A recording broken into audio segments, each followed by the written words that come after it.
Hey everyone, this is Tim from YourSixTech. Today in this video, I'm going to show you how to reset the parental controls if you forgot the passcode that you need to type in.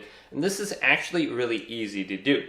So if we have the option, we want to go over to where it says power by holding down the PlayStation button. And we want to completely turn off our PlayStation 4. So this will close all the apps and turn off the PS4. Let's select this. And it's going to completely 100% turn it off. Do not enter rest mode, turn it off. Then you want to locate a USB cable just like this and plug it into the front of your PlayStation 4 and then plug the other end into your PS4 controller. And wait for your PS4 to completely turn off, and there should be no light on the top here.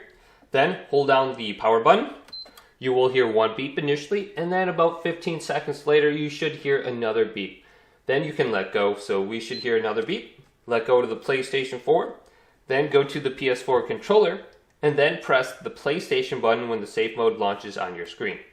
So let's press the PlayStation button now, and we can operate the safe mode menu with the D-pad and then select with X. Now under this screen, we can go on down to option number 4, restore default settings. This setting will be returned to the default values. Are you sure you want to continue? You can go to yes. And this will reset your account settings as well, so you will need to sign back in with your email address and password and then reconnect to your network as well. But it will also reset the passcode for the parental controls, and your parental controls will be returned to the default values as well. So just go to yes and go through this, but make sure you have your email address and password at hand to sign back into your PlayStation account. So hopefully this video did indeed help you out. If it did, leave it a big thumbs up and subscribe to my channel down below for more tech up videos coming up next on YourSixTech.